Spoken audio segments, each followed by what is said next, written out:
दुमका के इस वक्त मैं एक बांदो गांव में हूं, जहां की विदेश से हमारे साथ एक बच्ची बैठी हुई है और ये प्रतिभाशाली बच्ची, ये ऐसी मेधावी बच्ची जिसने कि आज दुमका का नाम रोशन किया है। जहां Jharkhand academic council JAC board 10th का जो रिजल्ट आया है उसमें इस बच्ची ने कमाल का रिजल्ट लाया है, दुमका का नाम रोशन किया है। आइए मैं इनसे पूरे रिजल्ट का विवरण लेता हूं और इनसे जानता हूं कि इसने आखिर कैसे तैयारी की इस गांव में बांदो, जो कि दुमका से थोड़े दूर पे है, और यहाँ पे रह के क्या सुविधाएं उनको मिली और कैसे उन्होंने तैयारी किया। तो आप हमारे व्यूवर्स को पहले बताइए कि आप किस तरह से अपना पढ़ाई का शेड्यूल बताते थे। पहले आप रोज़ 6-7 घंटे पढ़ना था, लेकिन मतलब ज़्यादा नहीं, लेकिन कंटिन्यू रखना है पढ़ाई, क्योंकि एक बार यदि गैप छोड़ देने से फिर छूट जाता है पढ़ाई। तो मैं यही कहना चाहूँगी कि जो भी पढ़ना है बस कंटिन्यू रखना है पढ़ाई को। आपका किस स्कूल में था admission? Saint Teresa girls high school. Saint Teresa girls high school. तो यहाँ से जाते थे आप साइकिल से?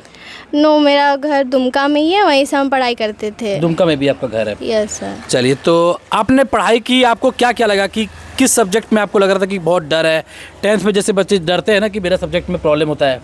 सर मेरा हिंदी में डर था बहुत ज़्यादा। अच्छा। हिंदी में डर था और फिर उधर ठीक था तैयारी।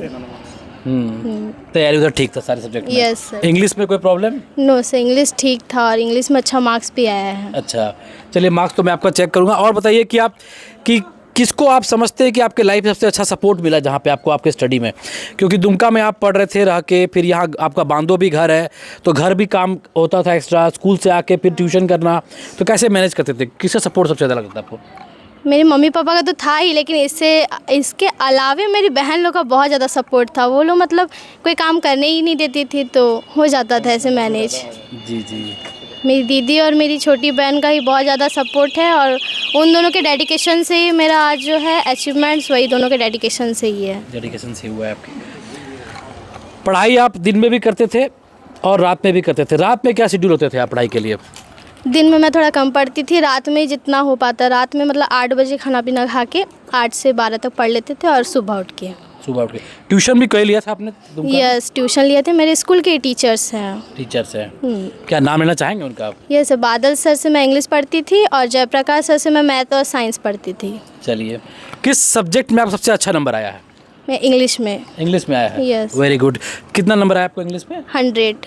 100 में 100 आ गया है? Yes sir. चलिए, बहुत अच्छी बात। उसके बाद मेरा मैथ्स में 99 एंड साइंस और सोशल साइंस में 97 और हिंदी में 96। चलिए, आपका फ्यूचरिस्टिक एम क्या? आप इतना अच्छा नंबर लाए, आपको क्या लग रहा है, आपको क्या बनना चाहिए? आपका फ्यूचरिस्टिक प्लान क्या? आपने इतना अच्छा परसेंटेज लाया है जो आज 10th एग्जाम में, अब आगे क्या सोच रहे हो आप? 11th-12 में क्या सब्जेक्ट लोगे और क्या बनना चाहोगे आप? 11-12 में मैं PCM ले रही हूँ और उसका पढ़ाई स्टार्ट हो चुका है, और फिर 12th के बाद I want to become an IAS officer, so उसी का तैयारी करेंगे। Okay, you want to become an IAS officer. तो IAS ऑफिसर बनने के लिए SST या आर्ट्स सेक्टर में भी बहुत नॉलेज रखना पड़ता है, तो उसके लिए फिर आप कैसे टाइम निकालेंगे? पहले मैथ साइंस मैंने इसलिए चुना है क्योंकि उससे बेस बनेगा, और फिर आर्ट्स के मतलब ग्रेजुएशन जब करेंगे तो साथ ही साथ 12 का कवर कर लेंगे, तो जिससे हो जाएगा। उसके बाद में आपको और मेहनत करके फिर उसको कवर करना हाँ, है ना? कवर तो करना पड़ेगा ही। चलिए, बहुत अच्छी बात। आइए आपकी मम्मी से बात करता हूँ मैं। कैसा लग रहा है? आपकी बच्ची ने इतना अच्छा नंबर लाया और दुमका का नाम रोशन किया आज।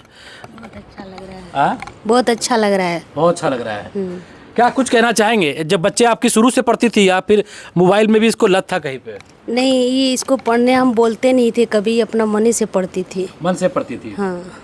अच्छा। और इसकी दादी भी इसको टॉर्चर करती थी पढ़ने के लिए। दादी के साथ दुमका में रहती थी। अच्छा। हम इसके साथ नहीं रहते थे। इसकी दादी रहती थी। दादी क्या बोलती थी? पढ़ते रहो?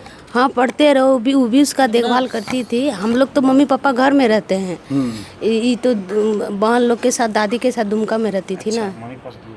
हम लोग हमसे दूर रही है ये। आपसे दूर रही है? हाँ, एग्जाम के टाइम ये आई, 3-4 महीना इसको हम तैयारी करवाए। उसके बाद वो शुरू से तो अपना दादी के पास ही रहती थी। ठीक। कैसा लगा? आपकी बच्ची आज इतना अच्छा नाम रोशन की है दुमका में, लोग इतने सारे देख रहे हैं, इनको बधाइयाँ भी देंगे जरूर दुमका में। बहुत अच्छा है सर, शानदार है। क्या कुछ कहना चाहेंगे? क्या कहेंगे? ये बच्ची शुरू से मेधावी थी, सारे क्लास में अच्छे नंबर आते थे? 6-7 से ही क्लास में ये अव्वल रहे हैं जी। 6-7 से ही पढ़ने में ध्यान था इसको? ध्यान था जी। इसको पढ़ाई के लिए जो है हम लोग को कुछ दबाव देना नहीं पड़ा है। दबाव देना नहीं पड़ा, बोलना नहीं पड़ा कि पढ़ो। इसको अपने से रुचि है। रुचि था पहला है। इसके बाद है कुछ स्कूल का भी प्रभाव है। बढ़िया स्कूल है सेंट तेरेसा, इसमें जो कि शिक्षक लोग का भी कुछ इसमें योगदान रहा है। दादी के घर पे रही, वहाँ पे उनको दादी से बहुत प्रेम मिला और वहाँ पे दादी उनको समझाई कि पढ़ाई कितनी ज़रूरी है और इन्होंने मेहनत भी किया। माँ बाप से दूर रहकर पढ़ी वो, तो ये बहुत बड़ा एक संघर्ष है। कभी लगता नहीं था कि मम्मी पापा के पास जाना है, मम्मी पापा से मिलना है, याद आता था मम्मी पापा का? हम लोग 2 से ही दुमका में रहते थे, तो 2, 4, 6 तक तो लगा, लेकिन उसके बाद आदत पड़ने लगा, आदत सा हो गया था, है ना? पर थोड़ा थोड़ा लगता है। चलिए, पापा क्या करते हैं आपके? व्यापारी, मतलब बिजनेस है उनका। बिजनेसमैन है। Yes, sir। चलिए, तो देख सकते हैं ये दुमका की बच्ची है जिन्होंने दुमका का नाम रोशन किया, और मैं इनका रिजल्ट भी आपको वीडियो में जो टैग करके दिखा रहा हूँ, इस रिजल्ट को देखिए आप। ये वो छोटा मोटा मेहनत नहीं, ये वो संघर्ष है जो कि शुरू से करी, और इस बच्चे ने आज दुमका का नाम रोशन किया है, अपने परिवार, अपने माँ बाप के साथ, पूरा दुमका का हर्षोल्लास के साथ रोशन किया है। और मैं इस गाँव की बात करूँगा जहाँ देख सकते हैं कि मूलभूत सुविधाएं यहाँ पे बहुत ज़्यादा नहीं है, बट फिर भी ये बच्ची यहीं पे रही और पढ़ी, और लोगों के बीच आज देख सकते हैं पूरी दुमका के बीच इन्होंने नाम रोशन किया है। 97.08% है इनका, जो कि लगभग 98% है, और इस तरह से इस बच्ची ने संघर्ष किया और आगे ये IAS बनना चाहती है। तो आपकी शुभकामनाएं भी बहुत ज़रूरी है, आप भी शुभकामनाएं दें इस बच्ची को कि आगे वो बढ़ चढ़ कर वो और अच्छे से पढ़ाई करे और अपने जो भी उनका जो विल है, जो उनकी इच्छाएं हैं, वो उसको पूरा कर सके। आज इस वीडियो में इतना ही।